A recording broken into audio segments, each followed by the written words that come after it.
Sir ಅದನ್ನ ನಾನು ಕೇಳಲೇಬೇಕು. So ವೀರಚಂದ್ರ ಹಾಸ ಏನ್ ಮಾಡಿದ್ರ ಆ ಪೌರಾಣಿಕ ಕಥೆನೇ ನೀವು ಈಗ ದೊಡ್ಡ ಪರದೆ ಮೇಲೆ ಹೇಳಕ್ಕೆ ಹೊರಟಿದ್ದೀರಿ.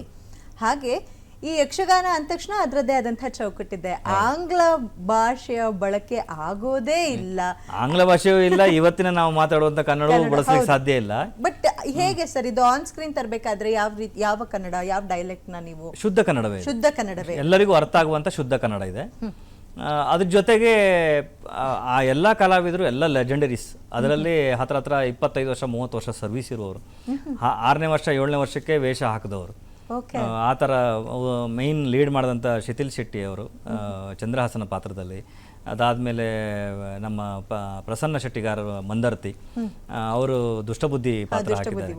ಅದಾದಮೇಲೆ ವಿಷಯ ಪಾತ್ರದಲ್ಲಿ ನಾಗಶ್ರೀ, ಅದಾದಮೇಲೆ ಮದನನ ಪಾತ್ರದಲ್ಲಿ ಕಡಬಾಳ್ರು, ಅದಾದಮೇಲೆ ರವೀಂದ್ರ ದೇವಾಡಗರು ಬ್ರಾಹ್ಮಣನ ಪಾತ್ರದಲ್ಲಿ.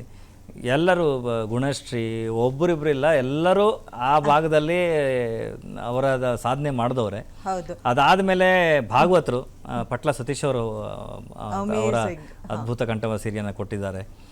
ರಾಘವೇಂದ್ರ ಆಚಾರ್ಯ ಜನ್ಸಾಲಿ, ಅದಾದ್ಮೇಲೆ ಎಲ್ಲ ಯಕ್ಷಗಾನದಲ್ಲಿ ಯಾರೆಲ್ಲ ಈಗ ಸೇವೆಗೆ ಈಗ ಕೊಡ್ತಾ ಇದ್ದಾರೆ, ಸುದೀರ್ಘ ಕಾಲದಿಂದ ಕೊಡ್ತಾ ಇದ್ದಾರೆ, ಅವರೆಲ್ಲರನ್ನೂ ಬಳಸಿದೀವಿ. ಅದ್ರ ಜೊತೆಗೆ ಹವ್ಯಾಸಿ ಯಕ್ಷಗಾನ ಕಲಾವಿದರು ತುಂಬಾ ಜನ ಸಹಾಯ ಮಾಡಿದ್ದಾರೆ.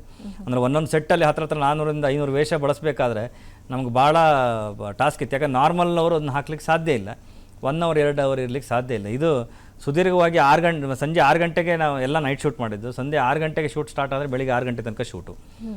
1 ಅವರ್ ಹಾಕಿರೋದೇ ಕಷ್ಟ. ಅದರಲ್ಲಿ ಹತ್ರ 12 ಅವರ್ ಚಿಲ್ಲರೆ ಹಾಕ್ಬೇಕಂತ ಹೇಳಿದ್ರೆ ಅದು ಯೂಶ್ವಲಿ ಯಕ್ಷಗಾನದಲ್ಲಿ ವೇಷ ಹಾಕ್ಬೇಕಾದ್ರೆ ಅವ್ರ ಪಾತ್ರ ಯಾವಾಗ ಬರುತ್ತೋ ಅದಕ್ಕೆ 1 ಗಂಟೆ 1.5 ಗಂಟೆ ಮುಂಚೆ ಮೇಕಪ್ ಮಾಡ್ಕೊಳಕ್ ಸ್ಟಾರ್ಟ್ ಮಾಡ್ತಾರೆ, because of the heavy costume. But ತಾವು ಏನ್ ಸರ್ ಹೋಲ್ ನೈಟ್ ಇಡ್ಸಿದಿರ ಅಂದಾಗ ಹೆಂಗೆ ಆರ್ಟಿಸ್ಟ್ ಕ್ಯಾರಿ ಮಾಡ್ತಾರೆ ಒಂದ್ ಮಟ್ಟಿಗೆ, ನೀವೇನ್ ಸರ್ ನಮ್ಮ ಶಿವಣ್ಣ ಹತ್ರ ಹಾಕ್ಸಿದ್ದೀರಿ? ಶಿವಣ್ಣನ ಮಗ ಅದು ಮಾತಾಡೋ ಥರದಿಲ್ಲ, ಅವ್ರ ಸ್ಟ್ರೆಂತೆ ಬೇರೆ. ಅದು ಬಾಕಿ ಎಲ್ಲರೂ, ನಾನು ಶೂಟಿಂಗ್ ಸೆಟ್ಟಲ್ಲಿ ನಿಮ್ಗೆ ಹೇಳೋದು, ಬಾಕಿ ಎಲ್ಲರೂ ಒಂದು ಹಂತಕ್ಕೆ ಏನು ಡಲ್ ಆಗಿದ್ದು ನೋಡಿದ್ದೀನಿ. ಬಟ್ ಇವರು ಮಾತ್ರ ಬೆಳಿಗ್ಗೆ 10 ಗಂಟೆಗೆ ಬಂದು ವೇಷ ಹಾಕಿದವರು ಸಂಜೆ 6:30 ತನಕನೂ ಪ್ರತಿ ಸಲನೂ ಅಷ್ಟೆಲ್ಲ ಎನರ್ಜಿ ಕಮ್ಮಿ ಆಗಿದ್ದು ನಾನು ನೋಡೇ ಇಲ್ಲ. ಪ್ರತಿ ಸಲವೂ ಆ ಎನರ್ಜಿಯಲ್ಲಿ ಇರ್ತಿದ್ರು, ಪ್ರತಿ ಸಲವೂ ಏನು ಅವರು ಪರ್ಫಾರ್ಮೆನ್ಸ್ ಲೆವೆಲ್ ಹಂಗೆ ಇರ್ತಿತ್ತು. ಆಮೇಲೆ ಎಲ್ಲರನ್ನೂ ಹುರಿದುಂಬಿಸ್ತಾ ಇದ್ರು. ಯಾರು ಒಬ್ಬ ಡಲ್ ಆಯ್ತಾನೆ, ಇವ್ರು ಗೊತ್ತಾಗಲ್ವಲ್ಲ, ಅವ್ರು ಕೆಲಸ ಮಾಡ್ತಾ ಇದಾರಲ್ವ, ಎದ್ದು ನಿಂತ್ಕೊಳ್ರಿ, ಹೇಳ್ತಾ ಇಲ್ವ, ಎಷ್ಟು ಸಲ ಹೇಳ್ಬೇಕು, ನಾನು ಎದ್ದು ನಿಂತಿಲ್ವ ಅಂತ. ಅಂದರೆ ಅವರೇ ಆ ಸೆಟ್ಟಲ್ಲಿ ಆ ಮೋಟಿವೇಶನ್ ಎಲ್ಲರಿಗೂ ಒಂದು ಎನರ್ಜಿ ಕೊಟ್ಟು ಆ ಮಟ್ಟದ ಇದು ಡೆಡಿಕೇಶನ್ ಮಾಡಿದ್ರೆ ಸರ್? ಇಲ್ಲ ಖಂಡಿತವಾಗ್ಲೂ ಇಲ್ಲ. ಅದು ಆ ಟ್ರೀಟ್ಮೆಂಟಲ್ಲಿ ಇದ್ರು ಆಗ್ಲೂ ಅವ್ರ ಎನರ್ಜಿ. ಅದೇ Shivanna is equal to Shivanna. ಹೌದು, ಶಿವಣ್ಣನಿಗೆ ಮೀರ್ಸಕ್ಕೂ ಯಾರಿಗೂ ಆಗಲ್ಲ, ಮತ್ತೆ ಶಿವಣ್ಣನ ತರ ಬೇರೆಯವ್ರು ಆಗೋದಕ್ಕೂ ಸಾಧ್ಯ ಇಲ್ಲ ಅಂತ ಹೇಳ್ತೀರಾ. ಹಾಗೆ ಶಿವಣ್ಣ ಖುದ್ದಾಗಿ ನಾನು ಗರುಡಾರಾಮ್ ಅವ್ರನ್ನ ಇಂಟರ್ವ್ಯೂ ಮಾಡಿದಾಗ ಸೊ ಅವ್ರು ಹೇಳಿದ್ರು ನನಗೆ, ಮೇಡಮ್ ಯಾವ್ದು ನಿಮ್ಗೆ ತುಂಬಾ ಇಲ್ಲಿ ತನಕ ಮಾಡಿದ್ರಲ್ಲಿ ಖುಷಿ ಕೊಟ್ಟಂಥದ್ದು? ಮೇಡಮ್ ನಾನು ವೀರಚಂದ್ರ ಹಾಸ ಮಾಡಿದ್ದೀನಿ, ಸಖತ್ ಖುಷಿ ಕೊಟ್ಟು. ಹೌದಾ ಸರ್? ಆಗ ನೀವು ಆ ಪಾತ್ರ ಮಾಡೋಕೆ ತುಂಬಾ ಆತರ ಮಾತಾಡೋದೆಲ್ಲ ಕಷ್ಟ ಆಯ್ತು, ನನಗೆ ಹುರಿದುಂಬಿಸಿದ್ದೆ ಶಿವಣ್ಣ ಅಂತ ಹೇಳಿದ್ರು. ಹೇಗೆ? ಶಿವಣ್ಣ ಹೇಳಿದ್ರು ಈ ತರ ಆಪರ್ಚುನಿಟೀಸು ಬೇರೆ ಯಾವ ಕಲಾವಿದಂಗೂ ಸಿಗಲ್ಲ, ನಿನಗೆ ಸಿಕ್ಕಿದೆ, so you feel so lucky ಅಂತ ಈ ಪಾತ್ರನ ಮಾಡು ಅಂತ ಹೇಳಿದ್ರು ಅಂತ ಹೇಳಿದ್ರು. ಸೊ ಅಂಥ ಲೆಜೆಂಡ್ ನಿಮ್ಮ ಚಿತ್ರದ ಬಗ್ಗೆ ಹೀಗೆ ಹೇಳಿದ್ದಾರೆ ಅಂತ ನಿಮಗೆ ಕೇಳಿದಾಗ ಎಷ್ಟು ಖುಷಿ? ಖಂಡಿತ ತುಂಬಾ ಖುಷಿ ಆಯ್ತು. ಅಂದ್ರೆ ಈ ಬಿಗಿನಿಂಗ್ ಅಲ್ಲಿ ನಾವು ಅವ್ರನ್ನ ಅಪ್ರೋಚ್ ಆದವಾಗಲೂ ಗೀತಮ್ಮ ಹೇಳಿದ್ದು, ಅಂದರೆ ಇದು ಅವಕಾಶ ಇದು ಬಂದಿದ್ದು, ಇದು ಮಾಡಲೇಬೇಕು ಸಿನಿಮಾ ನೀವು ಅಂತ ಶಿವಣ್ಣಂಗೆ ಹೇಳಿದ್ದು. ಶಿವಣ್ಣನೂ ಅಷ್ಟೇ, ನಾವು ಟೆಸ್ಟ್ ಶೂಟ್ ಮಾಡಿದ್ನೆಲ್ಲ ನೋಡಿದವಾಗ ಖುಷಿಪಟ್ಟು ನಮ್ಮನ್ನು ಪ್ರಶಂಸೆ ತುಂಬ ಚೆನ್ನಾಗಿ ಮಾಡಿದ್ದೀರಿ ಅಂತ ಹೇಳಿದ್ದು.